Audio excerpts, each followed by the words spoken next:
Alguien me dirá, ¿cómo está eso, licenciada? Por ejemplo, cuando ustedes ya sean abogados, ¿verdad? Cuando ustedes ya sean abogados y quieran cobrar por algún documento que van a redactar, un contrato de alguna venta de terrenos, ¿verdad? Entonces ustedes tienen 20 clientes y ustedes cobran por hacer ese tipo de documentos 500 quetzales, ¿verdad? Y vienen y dicen, bueno, yo cobro 500 quetzales por hacer esos contratos. 500 por 20 personas que yo atiendo con ese tipo de situaciones al mes, yo me gano 10,000 quetzales. Pero en eso dice, ay, bueno, quiero aumentar mis clientes, ¿verdad? Quiero que haya un aumento de clientes, entonces vienen y cambian esa cantidad, ya no cobra, ¿verdad? Los 500, y me dice, voy a bajar un 10% y voy a cobrar 450. Y viene y cabal, se le agregan otros 2 clientes más, ¿verdad?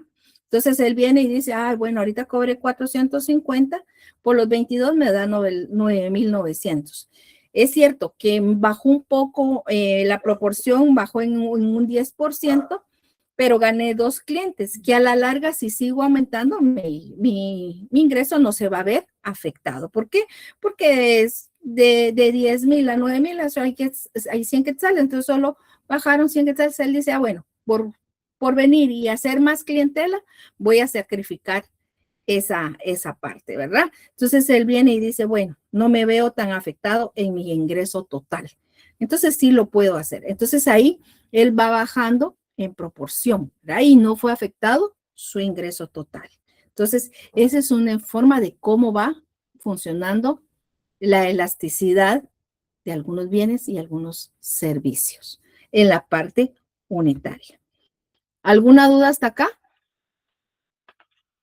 Y si no, continuamos, ¿verdad? Entonces, ahora bien, y como estamos hablando de la parte microeconómica, ¿verdad? Porque aquí estamos hablando de todo ese enfoque microeconómico, que es lo que estamos estudiando. Entonces, ahora vamos a ver lo que es el, el precio de equilibrio o precio, porque estamos hablando acerca de la oferta y la demanda, ¿verdad? Entonces, ya vimos que la oferta, que era la oferta y que era la demanda, y que había existido una ley de oferta y una ley de demanda, y ahí ya vimos que cada una tiene una elasticidad y hay un comportamiento económico ahí. Entonces, ahora vamos a ver el precio de equilibrio o precio de mercado, ¿verdad? Es lo que nos vamos a entrar a ver ahorita. Entonces, dentro del mercado, como hemos estado hablando desde la primera clase con ustedes, que era un mercado, bueno, entonces ahora vamos a ver que existe un precio de equilibrio dentro del mercado. Y ese precio de equilibrio es la cantidad demandada de un bien o servicio que es igual a la cantidad ofrecida en un mercado. O sea, ¿qué significa esto? Bueno, que aquí van a estar esas dos curvas que hablamos, una de oferta y una de demanda. Y va a llegar un punto en un precio, ¿verdad? En un precio ellos van a llegar a interceptarse, ¿verdad? Ahí se van a interceptar la oferta, la oferta y la demanda, se van a interceptar y a eso se le llama óptimo del mercado, ¿verdad? O precio de mercado. Entonces, eso es lo que estamos viendo el día de hoy, que dentro del mercado, ¿verdad? Está la curva de demanda que dijimos que muestra cómo varía la cantidad demandada de un bien según su precio. Y que hablamos que la ley de la demanda nos decía que cuando el precio aumenta, la cantidad demandada baja. Lo contrario, y puede darse viceversa, ¿verdad? Y la curva de oferta, la ley nos decía que cuando se ofrece, ¿verdad? Si sube el precio, la cantidad ofrecida va a subir. Es lo contrario de lo que nos dice la demanda si sube el precio, ¿verdad? Si en la demanda, cuando baja el precio, va a haber mayor cantidad demandada.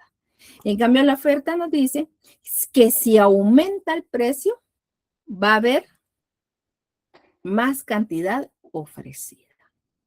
Eso es lo que nos dice la ley de la oferta y la demanda. Entonces va a haber un punto de equilibrio dentro donde ellas dos se van a interceptar en un precio. ¿Y qué significa eso? Bueno, ahorita lo vamos a ver acá, ¿verdad?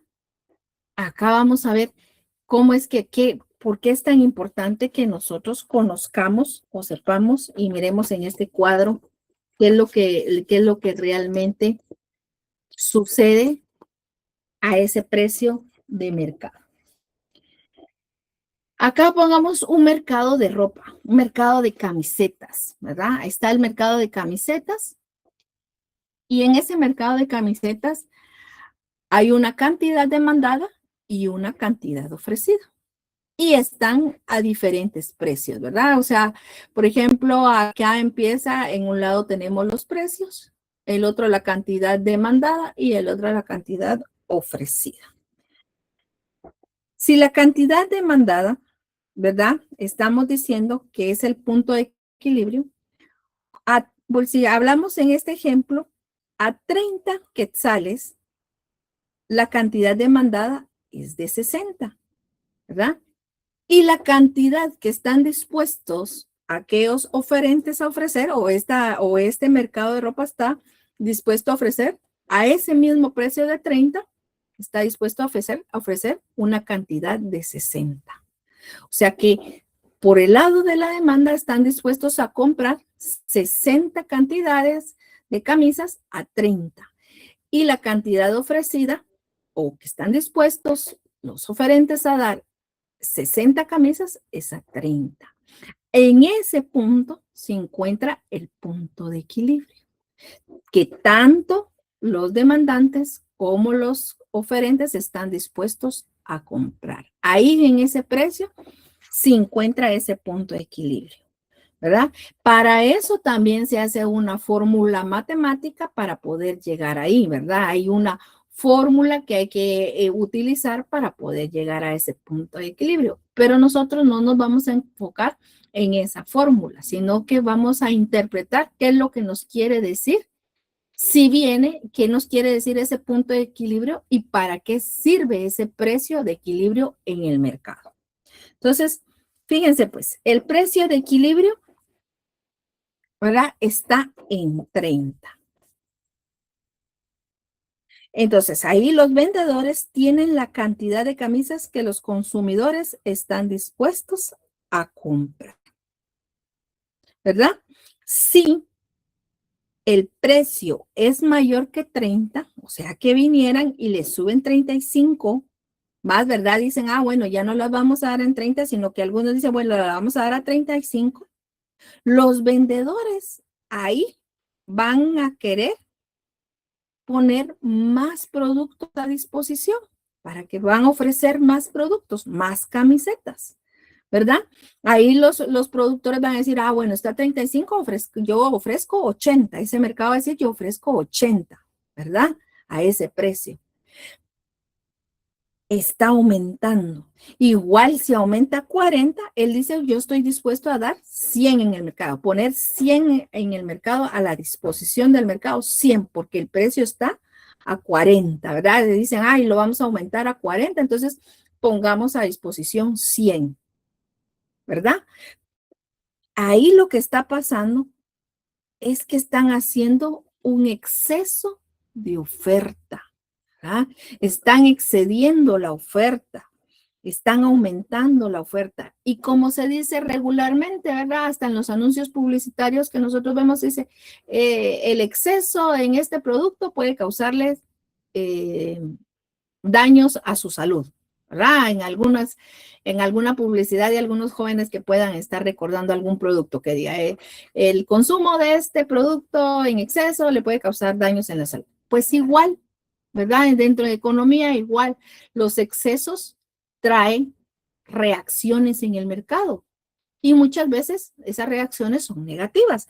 Porque, por ejemplo, si hay un exceso de oferta, lo que va a pasar es que como hay tantos productos ahí, ¿verdad? Ofreciéndose, van a tener en algún momento que bajarle el precio para que las personas lo puedan consumir, porque las personas no están dispuestas a consumir a esos precios, porque fíjense que ya si miramos en el cuadro, si están a 35, el productor está ofreciendo 80, pero realmente los que están dispuestos a comprarlo solo son 40, ¿verdad? La demanda está en 40. E igual, ¿verdad? Si viene y lo sube a 40, ahí la cantidad que quiere demandar ese producto ya a ese precio son de 20, aunque él haya producido 100, aunque él haya puesto en disposición en el mercado 100. Entonces ahí nos podemos dar cuenta de que está haciendo un exceso de oferta y va a tener que, y si no esa gente, ¿verdad? Estos productores se van a tener que quedar con ese producto, no lo van a mover. Entonces, para poderlo mover, ¿qué tienen que hacer? Bajarles el precio. Bajar el precio para que se pueda movilizar esas camisetas que están ahí poniendo. Pero entonces, ¿qué están creando ellos? Un exceso de oferta en ese mercado, ¿verdad? Están dando una causa ahí, están causando algo, un efecto, ¿verdad? Se está dando ese exceso de oferta, ¿verdad? Ahora veamos por el otro lado, ¿verdad? Si el precio es menor a 30, ¿verdad? Viene y dice, bueno, entonces ya no lo pongamos ahora, sino que pongámoslo a 25, ¿verdad? Entonces, los consumidores desean más camisetas, ¿verdad? Que era lo que estábamos hablando de la parte de la ley de la demanda. Entonces, ellos dicen, bueno, aquí pasa lo contrario. Entonces, las personas que demandan, dice, a ese precio, ya demandan 80, ¿verdad? Que quieren, ya incrementó esa demanda a 80. Pero ahí ya los productores dicen, no, no estamos dispuestos a dar a 80, no estamos dispuestos a poner en el mercado 80 camisetas, solo vamos a poner 50, ¿verdad? 50 camisetas. Si empiezan a producir, solo ponen en el mercado 50. Pero ¿qué pasa? Y viene y dice, bueno, lo van a poner a 20. ¿Y qué pasa que si lo ponen? Bueno, se va a incrementar nuevamente la demanda porque la gente va a querer más a ese precio. Pero ¿qué pasa? Bueno, nuevamente vuelve a pasar.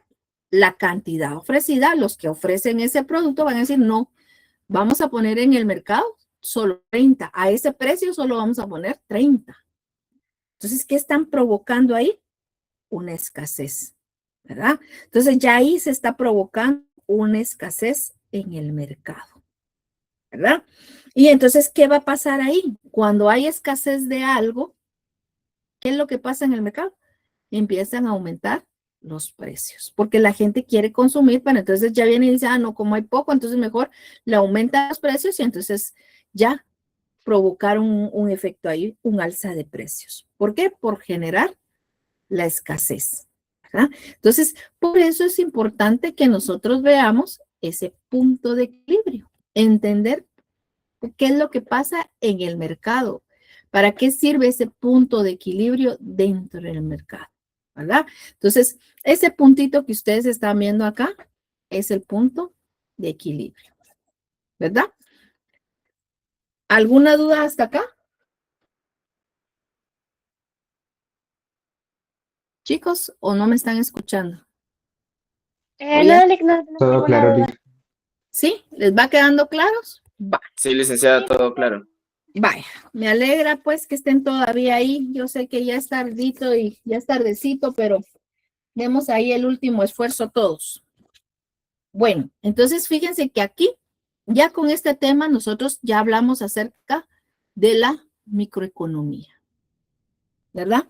Ya hablamos de toda esa parte microeconómica, ya empezamos, ya ahí, aquí la microeconomía nos explica qué es lo que pasa dentro de, nos da esas teorías, ¿verdad? Para poder entender el mercado, ¿verdad? Cómo se mueve el mercado, que hay estructuras, ¿verdad? Nos dice la microeconomía, ¿verdad? Nos dice que hay varias teorías y nos dice cómo nos explica cómo funciona la oferta, la demanda, ¿verdad?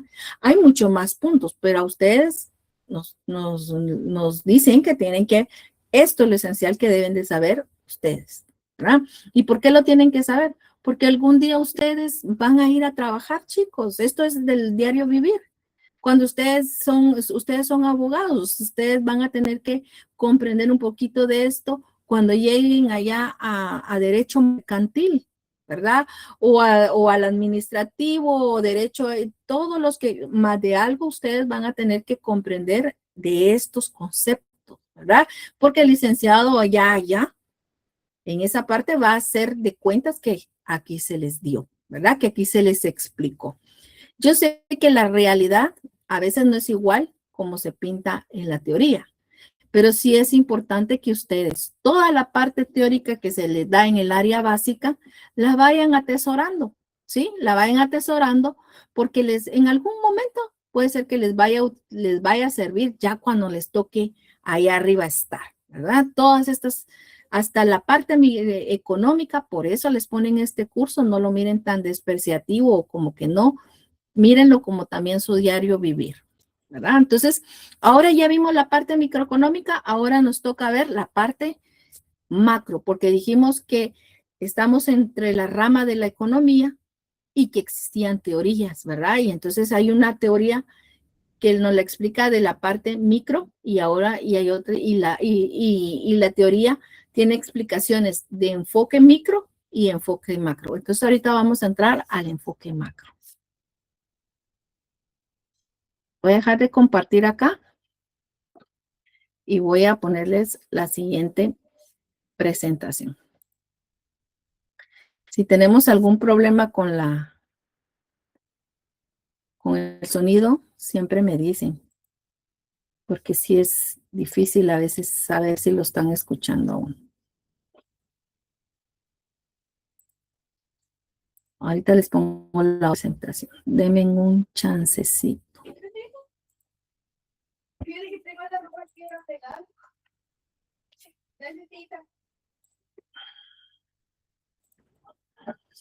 Ahorita, chicos, ténganme paciencia que mi internet está un poquito. Ok. ¿Me pueden decir si ya ven la diapositiva y si la diapositiva tiene que ir corriendo? Entonces siempre, si alguien me puede abrir el micrófono, excelentísimo, si no la lograran ver. Se ve. Bien, se va, licenciada. Vaya, muchas gracias por ahí los que tienen esa participación. Bueno, entonces vamos a hablar sobre el sistema económico, ¿verdad? Pero antes de entrar a esta diapositiva, nos vamos a enfocar que vamos a empezar a ver la macroeconomía, ¿verdad? La macroeconomía es la parte de la teoría económica, es parte de la teoría económica. Ojo con eso, que no lo vayamos a confundir. No es una teoría. La macroeconomía no es una teoría, es parte de la economía económica, ¿verdad? Es parte de la rama positiva que nos da las explicaciones para entender qué es lo que pasa a nivel macro, ¿verdad? Entonces, la macroeconomía estudia, analiza los grandes agregados económicos o los grandes variables económicas.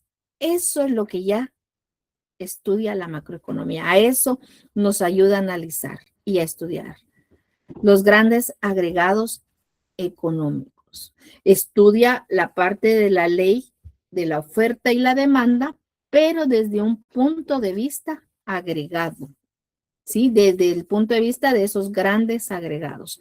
Analiza el mercado y su comportamiento dentro de la economía. O sea que va a estudiar la oferta agregada y la demanda agregada. ¿Qué significa eso, licenciada, de la oferta agregada y la demanda agregada? La oferta agregada, dijimos que es toda la producción que se hace de bienes y servicios y que se pone a disposición en un mercado, ¿verdad? La oferta agregada es toda la producción de un país o una nación. La demanda agregada representa el consumo total dentro de la economía. Significa el consumo de todas las personas que viven dentro de la economía, ¿verdad? Dentro de un país. Eso es lo que significa oferta agregada y la demanda agregada, ¿verdad? La macroeconomía va a estudiar un todo de la economía, ¿verdad? Ya no por partes individuales como la micro, ¿verdad? El mercado, el consumidor, la utilidad, no. Aquí la macro ya se va a referir a un todo, ¿verdad? A un todo, estudiar todo en conjunto. ¿Qué es lo que pasa ahí?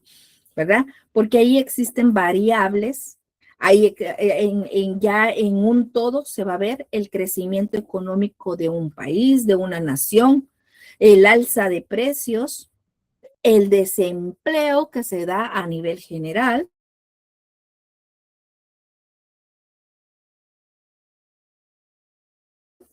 que se dan a nivel macro, que van a servir, ¿verdad? Para venir y analizar y qué se pueden hacer por esas variables macros que se están dando.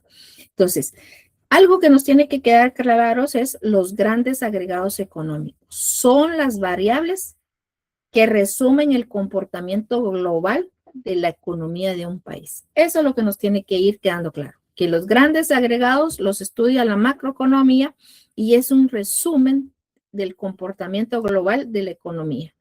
¿Sí? Se le llaman grandes agregados porque representan la suma total. Por eso les digo, es todo, ¿verdad? Porque va a sumar todo, todas las actividades económicas de un país, ¿verdad? Por ejemplo, va a sumar todo lo que se produce dentro de un país, todo lo que se consume dentro de un país.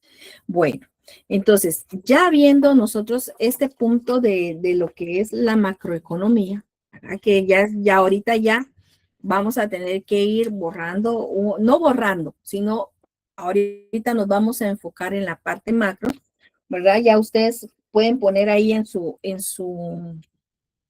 cuaderno ahí macroeconomía, ¿verdad? Para que ustedes ya empiecen a diferenciar ahorita en adelante lo que vamos a seguir viendo. Entonces, fíjese que a nivel macro, ¿verdad? Vamos a poder estudiar el sistema económico. Todas las naciones, todos los países tienen un sistema económico, ¿verdad? ¿Qué es un sistema económico? Son todos los elementos que participan en la economía de un país. Eso es un sistema económico. Si lo quisiéramos ver más complejo, es donde intervienen los sectores de producción, las cuentas nacionales, los flujos, los bienes, los servicios, el flujo monetario, ¿verdad? Todo eso está englobado en el sistema económico. Y dentro de ese sistema económico vamos a encontrar las familias, que son un punto importante donde parte la economía, ¿verdad? Empieza ahí la economía. Eso es el punto de partida de la economía, ¿sí? Están las empresas donde las empresas nacen de las familias y está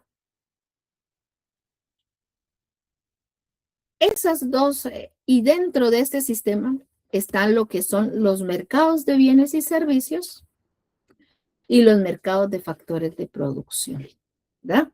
Entonces, dentro de un sistema económico hay agentes económicos. Los agentes económicos,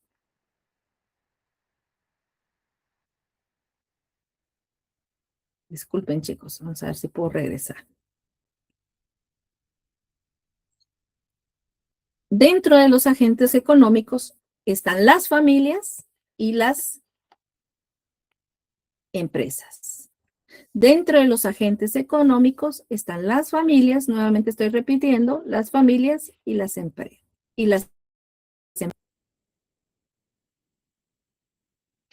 Y dentro del sistema está un mercado de bienes y servicios y un mercado de factores de la producción. ¿Sí? Eso es lo que vamos a ver. Entonces, el sistema económico son todos estos elementos que participan dentro de la economía de un país. Para empezar a hablar, ¿verdad? Acá vamos a empezar a hablar de un sistema económico, de una economía cerrada. ¿Por qué es cerrada? Porque solo vamos a hablar de familias y empresas, mercado de bienes y servicios y mercado de factores de producción.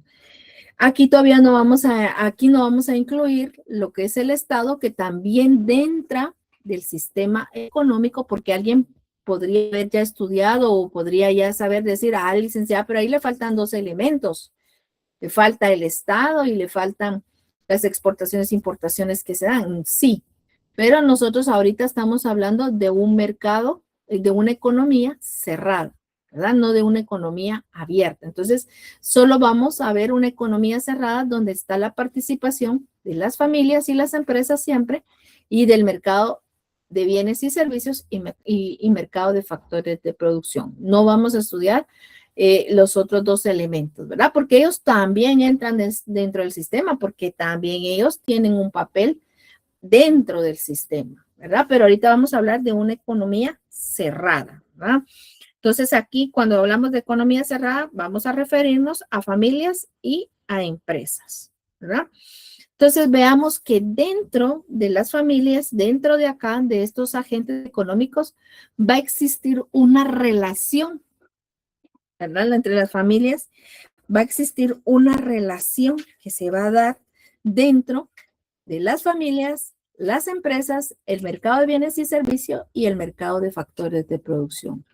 ¿Sí? Dentro de estos cuatro elementos se va a empezar a dar una relación. Y esa relación que se va a dar acá va a tener dos flujos, ¿verdad? Un flujo nominal y un flujo real. El flujo nominal se le va a llamar monetario, ¿verdad? Tiene otro nombre que es flujo monetario.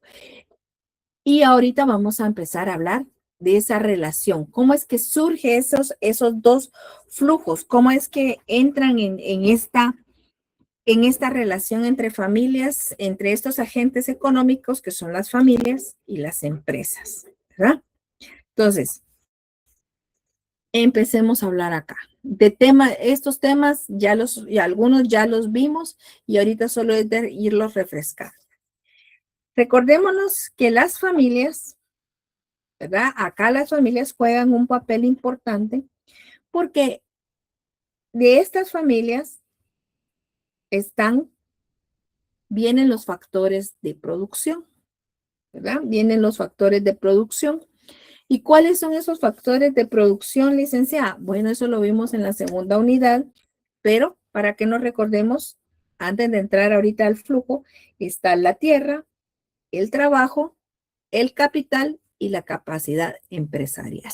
Entonces, si alguien no se recuerda, es bueno que ahorita lo apunte, ¿verdad?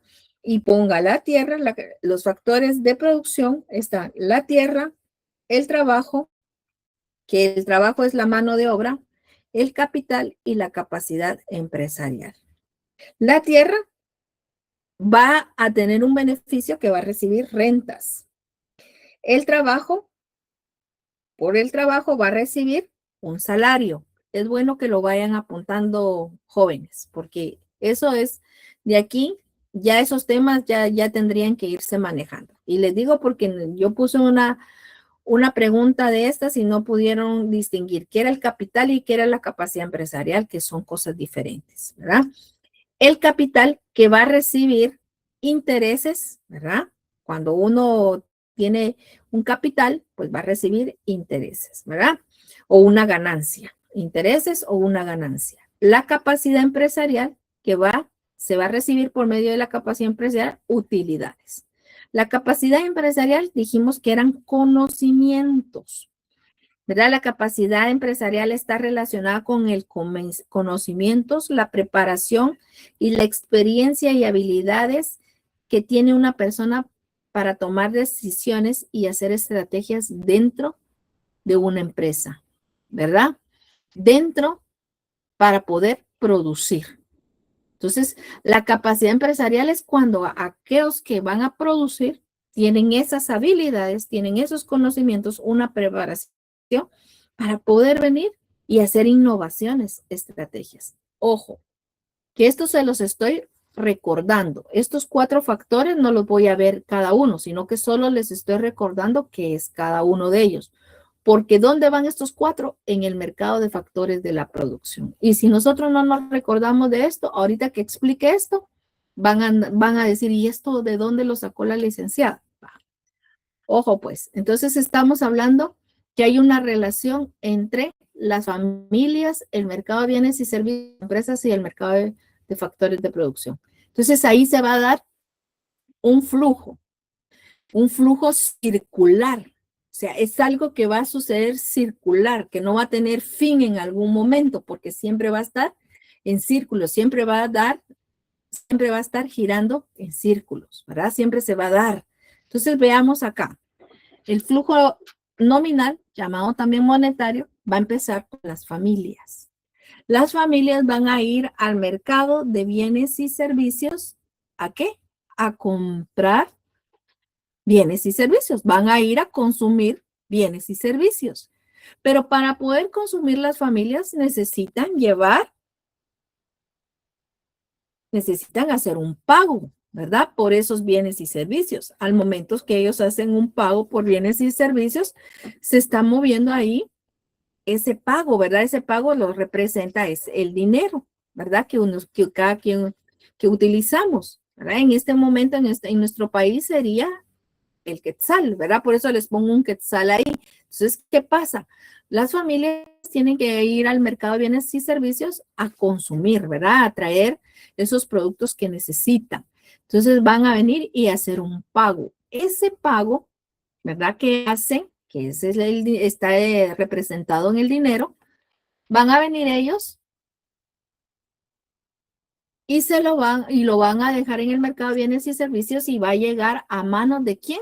De las empresas. ¿Por qué de las empresas? Porque las empresas son las que hacen los bienes y los servicios, son las que producen. Entonces, al momento que ellas llevan sus mercancías, ¿verdad? Que están ahí, cuando las consumen las personas, a las empresas llega ese dinero, ¿verdad? Ese pago que hace se convierte en dinero y ese dinero pues llega hacia las empresas. ¿Qué hacen las empresas con ese dinero que reciben? Bueno, se van al mercado de factores de producción, que por eso les hacía la aclaración y el recordatorio de que era el mercado de factores de producción, ¿verdad? Entonces, llegan al mercado de factores de producción y llegan ¿a qué? A venir a ofrecer trabajo, ¿verdad? A venir a ofrecer capital, a venir a ofrecer al mercado de factores de producción, ¿verdad? Y cómo vienen las empresas y ofrecen trabajo. Y al momento de ofrecer trabajo, ¿qué les van a dar a los trabajadores? Salarios, ¿verdad? Vienen y quieren alquilar quieren hacer algún alquiler, ¿qué hacen? Los alquileres quieren alquilar alguna tierra, quieren obtener algo del factor tierra. Entonces, ¿qué quiere decir acá? Que van a venir y van a dar una renta. Y así sucesivamente con los otros dos factores de producción, ¿verdad? ¿Qué hacen cuando ya ellos dan a las familias? ¿Y quiénes son los dueños de los factores de producción? Las familias. Las familias son los dueños de los factores de producción. Entonces, ¿quiénes están recibiendo ese pago de las empresas? Las familias. Las familias reciben renta, las familias reciben salario, las familias reciben ganancias, reciben utilidades. ¿Qué hacen las familias nuevamente cuando reciben esos pagos? Van y nuevamente se van al mercado de bienes y servicios y nuevamente vuelven a consumir, ¿verdad? Vuelven a consumir bienes y servicios y después se van al mercado, ese pago se va a las empresas vuelven a obtener del mercado de factores de producción, hacen ese pago a las familias y las familias nuevamente vienen y van al mercado de bienes y servicios. Entonces, si se dan cuenta, esa es la forma en que en el sistema económico se mueve la parte monetaria, ¿verdad? La parte nominal. Esa es cómo se va moviendo esa parte monetaria dentro del sistema económico. Pero estábamos hablando de que está también el flujo real, ¿verdad? Es otro flujo. Aquí hay otra relación entre estos mismos agentes. Pero acá se va a representar el intercambio de bienes bienes y recursos, ¿verdad?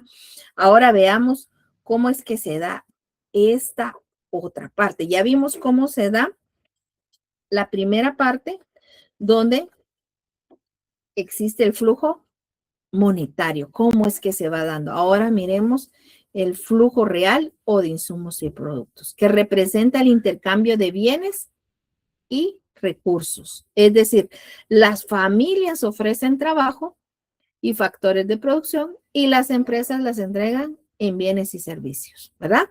Así es la forma que las empresas lo entregan, ¿verdad? Veamos acá. Están las familias y ahora empieza, perdón, ahora empieza de forma al contrario, ¿verdad? Vienen las familias y ofrecen factores de producción, ¿verdad? Las familias vienen y ofrecen en el mercado de factores, ofrecen trabajo, capacidad empresarial, tierra, capital, ¿verdad? Ya las familias vienen a este mercado y lo ofrecen para que las empresas lo obtengan, ¿verdad? Ya cuando ellas tienen estos factores, ya pueden hacer su producción, ¿verdad? Y entonces ya las empresas, al hacer su producción de bienes y servicios, lo van y lo llevan ¿hacia dónde?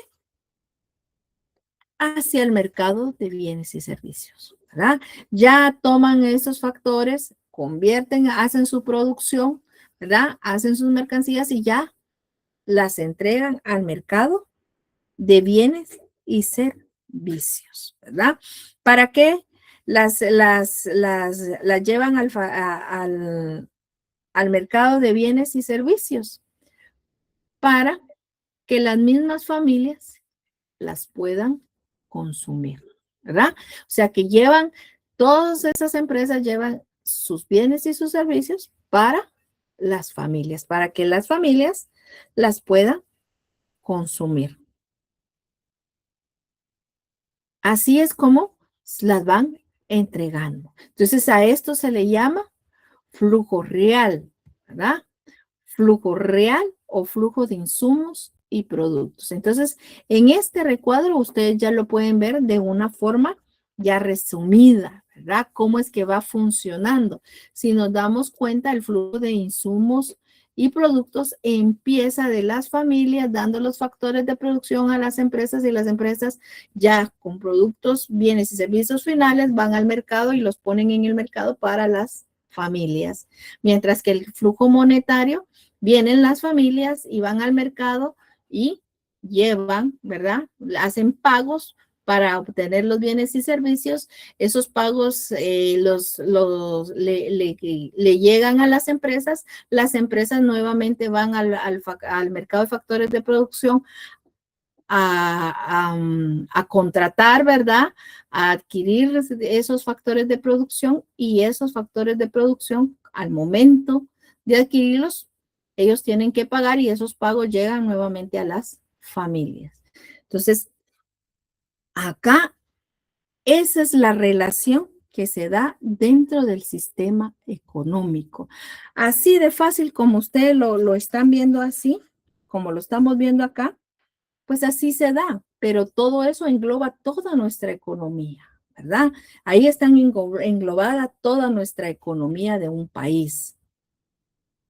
La macroeconomía se explica de una forma un poco sencilla para que nosotros veamos cómo se está analizando, cuál es el comportamiento de todos estos agentes, ¿va? Entonces, para eso nos sirve la macroeconomía, para explicarnos, para analizar cómo funciona de forma general.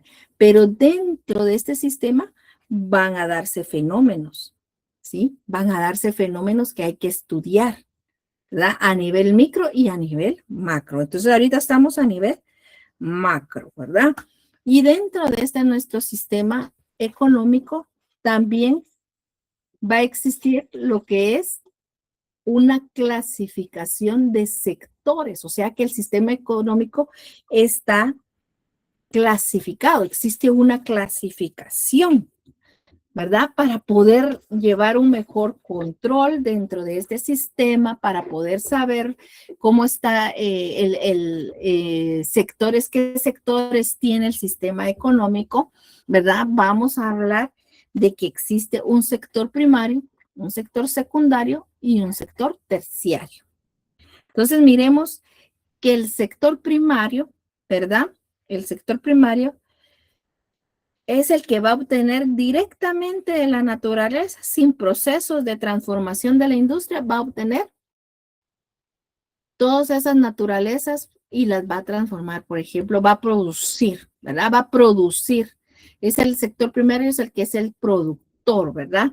Va a tomar de la naturaleza y va a producir, ¿verdad? Va a hacer esa producción de agricultura, de ganadería, va a producir pesca y minería. Entonces, en el sector primario están estas actividades, ¿verdad? Estas actividades son su base del sistema primario. Está el secundario. El secundario ya va hacia otros puntos, hacia actividades económicas que hacen transformaciones, ¿verdad? Que se dan transformaciones de esas materias primas que ya van a ser productos elaborados o semielaborados, ¿verdad? Mediante procesos. Aquí ya va a entrar la manufactura, ¿verdad? Los procesos industrializados. Aquí ya entra lo que es la energía, el agua, la construcción, que podríamos hablar de esas actividades. Ya entra dentro del sector secundario. Todo aquello que va a llevar a la transformación de materias primas, ¿verdad? Ahora bien, y está el sector terciario, que aquí van a estar en esta clasificación van a estar todas aquellas actividades de prestaciones de servicio, ¿verdad? Aquí va a estar todos los servicios, aquí van a incluir todas esas actividades que van a prestar un servicio. Todas aquellas que son servicios, aquí van a estar clasificadas. Está la financiera, la salud, la defensa pública, todos aquellos servicios, todo lo que es servicio va a estar en el sector terciario. Ahora bien, yo les quiero hacer una pregunta, ¿verdad? Ahorita todos van a decir, ay, empieza la licenciada con preguntas. No. Por ejemplo, cuando ustedes vayan a ser abogados y notarios y ya vayan a estar registrados su título y empiecen a ejercer, ¿dónde creen ustedes que va a estar, ustedes dónde creen que los van a registrar? ¿En el primario, en el secundario o en el terciario? En el terciario. En el En el terciario, terciario. licenciada. Sí le escucho. Ajá. Muy bien. En el terciario van a estar ustedes ahí, porque van a prestar un servicio, ¿verdad? Entonces, fíjense que ustedes dirán, ay, licenciada, ¿y eso para qué me puede servir? O eso que tanto que hablan.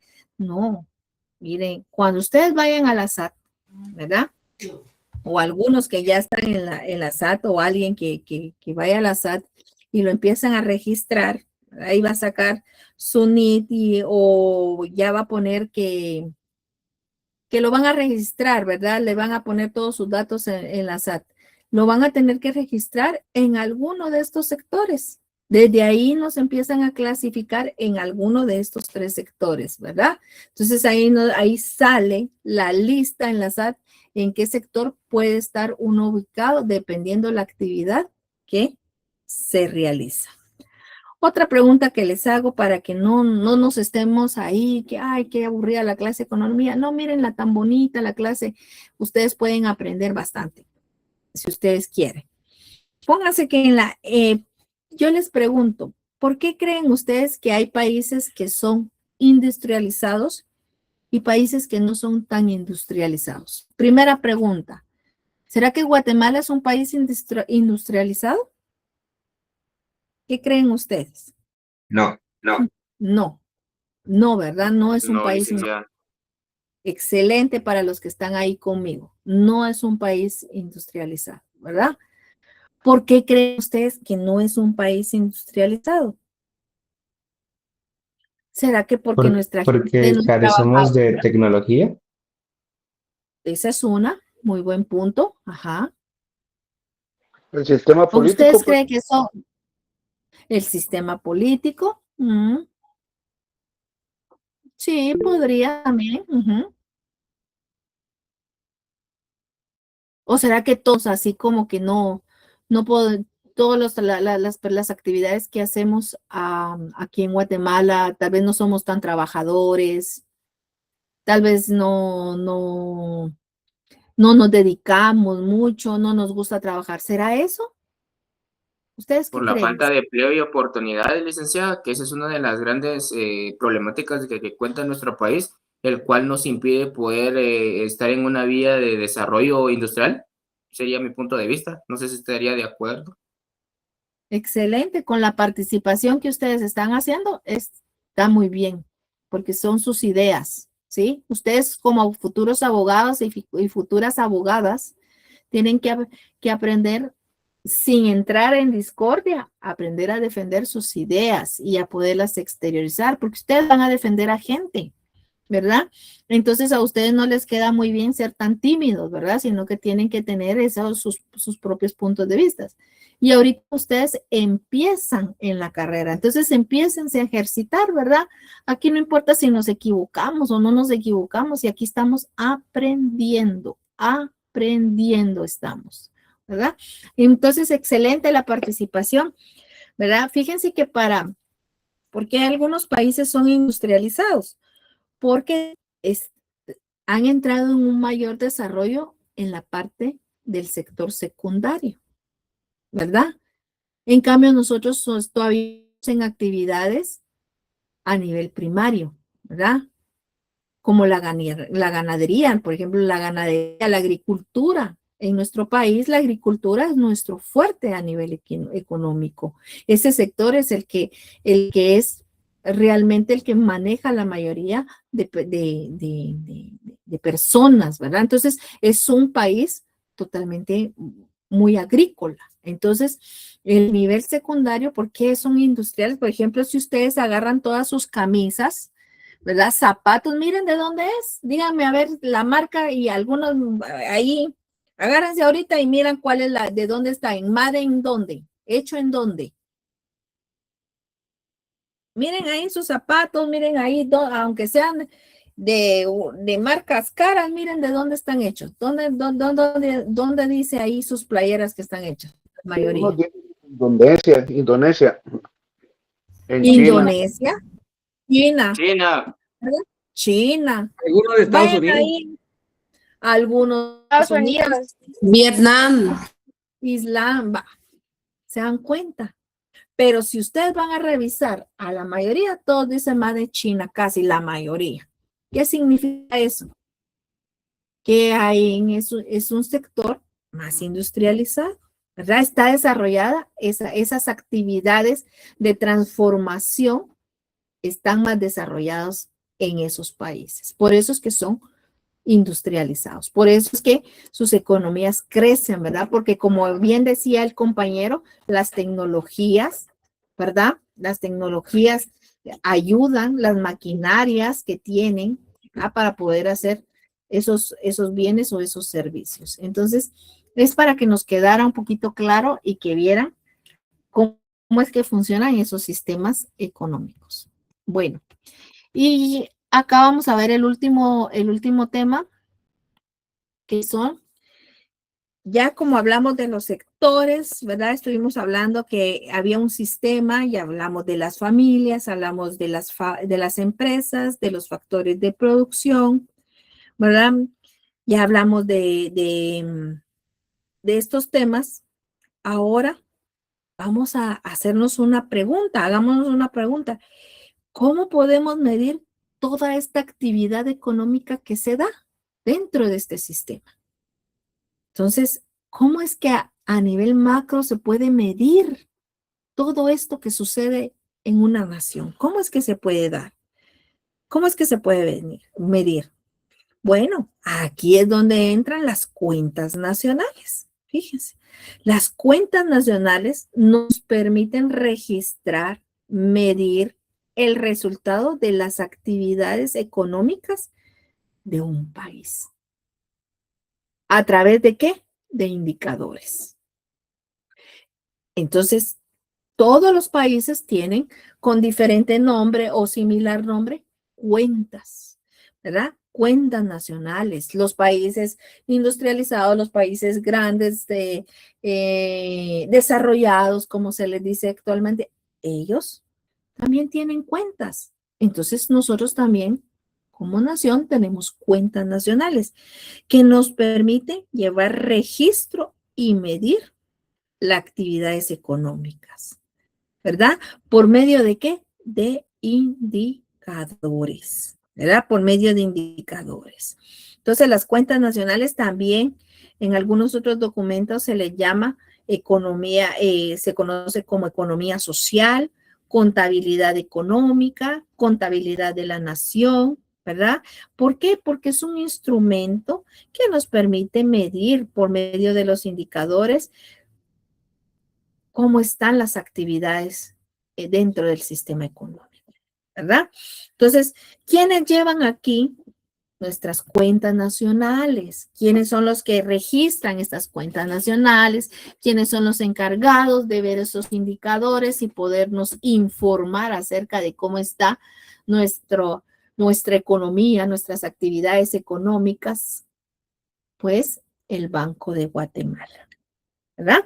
Todas las naciones también tienen sus propios bancos que llevan todos esos registros, pero aquí en Guatemala está el Banco de Guatemala, ¿verdad? Ahí está quien es la responsable de elaborar las cuentas nacionales, hacer informes, publicar, ¿verdad? Llevar metodologías que puedan que puedan actualizar cómo están nuestras cuentas nacionales. Fíjense que en el 2019 el Banco de Guatemala implementó una actualización significativa en el sistema de cuentas nacionales, en un manual que ellos hicieron que se llama Manual de Sistema de Cuentas, ¿verdad? Nosotros tenemos ahorita más a saber que las cuentas estaban hay un año base que ellas le dicen, y más adelante vamos a saber para qué sirve un año base.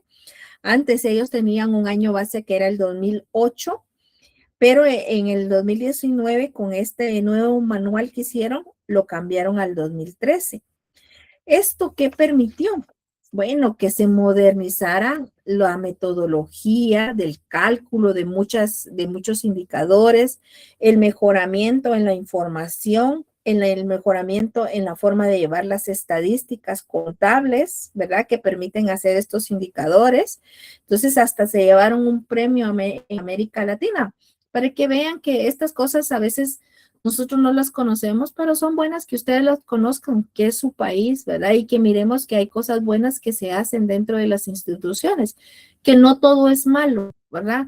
Lastimosamente lo que nosotros vemos en las noticias, siempre nos desanima o decimos, ay, este país que, miren hoy una gran manifestación por la gasolina, pero a veces hay cosas buenas que están sucediendo, ¿verdad? Que tal vez no son tan notables como las malas, pero que al final son buenas. Entonces, tenemos a nivel de países, ¿verdad? Centroamericanos y algunos latinos, nuestra estabilidad financiera de Guatemala es bastante buena a comparación de otros países. Ahí está, ustedes no me dejarán mentir, ahí está Argentina, ahí está Colombia, con tanta inflación, ¿verdad? Que sus monedas se han devaluado tanto. Ahí está países como Cuba, como Venezuela, ¿verdad? Entonces, entre todo eso, ustedes tienen que ver siempre la parte positiva, ¿verdad? Hay que ver esa parte positiva. Es bueno que la miremos, hasta para mí, ¿verdad? Es bueno que la miremos, que esa parte, ¿verdad? Entonces, nosotros tenemos una estabilidad a pesar, ¿verdad? De todas las cuestiones que están en contra, pues una estabilidad mucho mejor que otros países. Entonces, fíjense que quien ve todo esto después el Banco de Guatemala, y ahí están encabezando el presidente del Banco de Guatemala, y les pongo, y entonces ellos son los encargados de hacer estos informes, ¿verdad?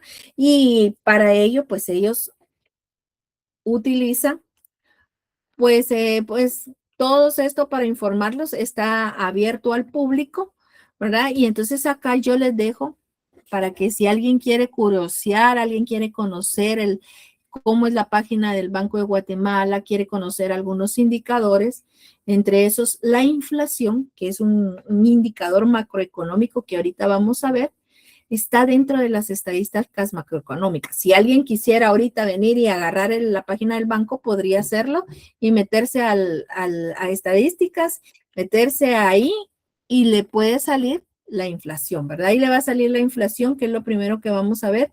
¿Y qué es la inflación? Es el incremento generalizado y sostenido de los precios en un determinado periodo de tiempo, ¿verdad? Eso es la inflación. Ese es el alza constante, ¿verdad? Sostenida que tienen los precios, ¿verdad? Al momento. Entonces, esa es la inflación. Ver, ahí les dejo los pasos por si alguien quisiera entrar a la página. Y si ustedes entran a la página, pueden entrar ahí donde dice inflación total. Y ahí les va, ustedes tienen que descargar un Excel y ese Excel les va a dar resultado. Este cuadro que ahí les dice cómo está la inflación, ¿verdad? Ahí en ese Excel va a salir desde 1997 al 2026 en porcentajes. Pero yo solo se los pongo del 2018 al 2026. Entonces, como estamos hablando del alza de los precios, aquí podemos ver cómo es que ha ido variando, ¿verdad? Cómo ha ido bajando muchas veces y subiendo esa inflación. Por ejemplo, si ustedes miran en el año 2020, que fue donde nos encerraron, ¿verdad? Que fue aproximadamente en enero, disculpe, fue como en el 2019, ahí en enero, me recuerdo, en marzo, me recuerdo yo que fue que nos encerraron, nos dijeron que ya no podíamos salir, ¿verdad? Y ahí nos quedamos mucho tiempo, de ahí nos volvieron a abrir como en junio o julio, me recuerdo yo, ¿verdad? Entonces, miren cómo es que empezó a bajar la inflación, ¿verdad? ¿Por qué creen ustedes que bajó la inflación? Bueno, bajó porque ya no había quien consumiera en ese momento, ¿verdad? Las empresas ya no tenían dónde vender, entonces se detuvo un poco esa parte de ese crecimiento inflacionario. Pero ya si se dan cuenta, en el 2021, en el 2022, empezó a incrementarse, ¿verdad? Ese alza de los precios, ¿verdad? Ahí empezaron a alzar los precios las empresas, ¿verdad? Ahora bien, y miren, en el 2023 a 9.69 llegamos en enero. Ahora vean, en el 2026 dice que a febrero hay un alza de 1.56. ¿Qué quiere decir? Bueno, si ustedes recordarán, en el 2022, 2023, todos estábamos preocupados, ¿verdad? Cuando empezamos a ver ese alza el alza de los productos, ¿verdad? En la canasta básica, cómo se fue incrementando. Y entonces nos decían que era porque estaba subiendo mucho la inflación. Y miren hasta dónde pudo haber llegado, hasta 9.70, 9.69. Pero ¿qué dijo el Banco de Guatemala? Que tenían que ver cómo hacían para que eso no se siguiera dando, esa inflación, ese crecimiento en los precios. Y miren, pues han tomado políticas buenas, ¿verdad? Porque miren, ahorita estamos en 1.56. Ahora yo solo les quiero preguntar, ya para ir concluyendo en este tema y en la clase, yo les quisiera preguntar, ¿por qué creen ustedes que si bajaron los precios, ¿verdad? Si ha bajado la inflación, ¿por qué es que no bajan los precios? ¿Por qué creen ustedes que si ya bajó la inflación, por qué será que no bajan los precios? ¿Por qué los precios siguen altos?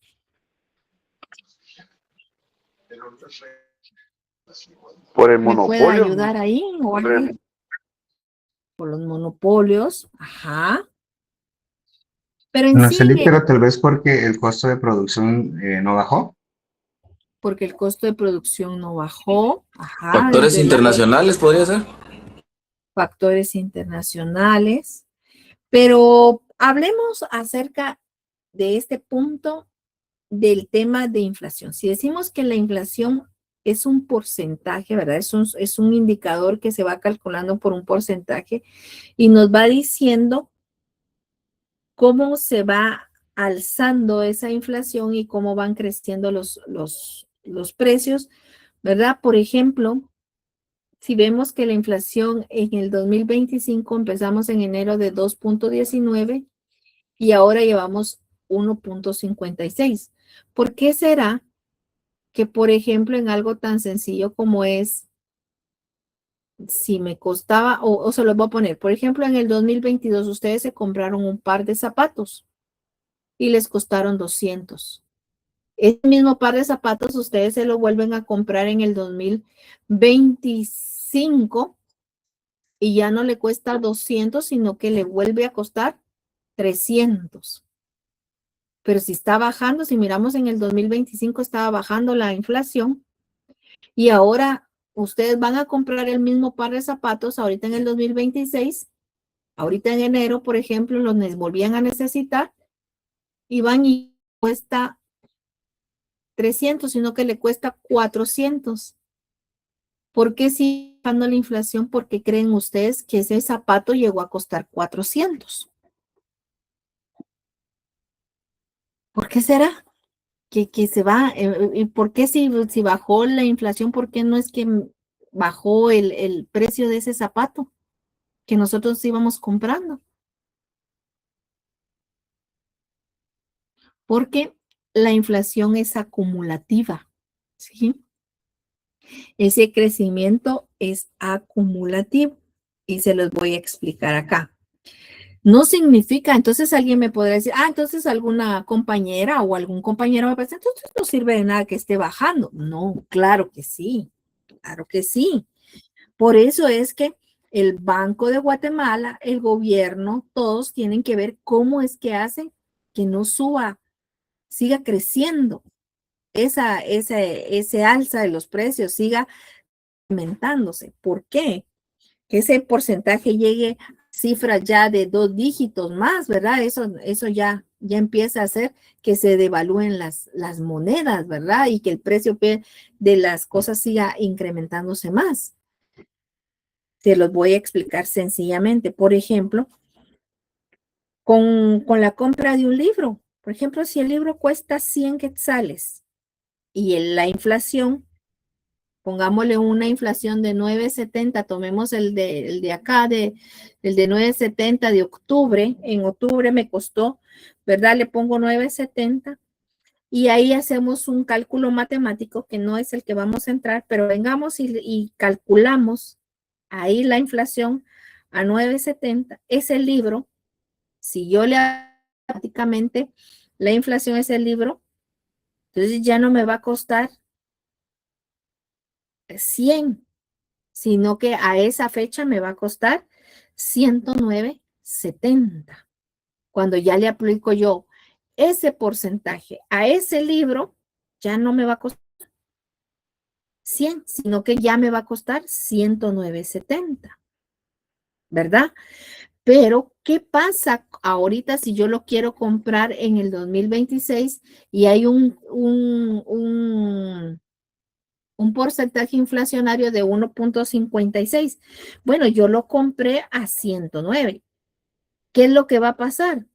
Que yo después a ese precio se le va a tener que sumar la inflación que se está dando en el 2026 a febrero. Si yo lo quiero ya comprar en febrero, ya no me va a costar 109, sino que yo le voy a tener que aplicar ese porcentaje de inflación a esos 109. Y entonces ya no me va a costar 109, sino que me va a costar 111, por ejemplo, ¿verdad? Me va a costar 111, pero me va a costar 111. Incrementó el precio, De 9, si lo podemos en número real, 9, 10, 11, me incrementó el precio de 2. Pero, ¿qué hubiera pasado si no toman medidas y se queda en 9.70, nuevamente vuelve a salir en 9 la inflación en febrero? Si no hubiera sido de 1.56, sino que vuelve a ser un 9 ahí. Entonces, si yo vengo y le vuelvo a aplicar estos 109, le tendría que volver a multiplicar esos 9 y ya el libro ya no me va a costar 111, sino que ya me va a costar como 120. ¿Sí? Entonces, si no le ponen, no aplican políticas que pueda tener eso, los precios se van a incrementar de una manera mayor que si solo se van quedando en un crecimiento no tan alto, ¿verdad? Entonces, ahí es donde podemos ver la inflación, que es acumulativa, sí va creciendo, pero si nosotros, si el gobierno, ¿verdad? Si no aplican medidas que puedan venir y generar sostener la inflación en porcentajes bajos, los precios se van a alzar al doble o a veces hasta el triple, ¿verdad? Van a tener ese crecimiento. No sé si tienen alguna duda, ¿verdad? Acerca de esto o les queda claro lo de la inflación.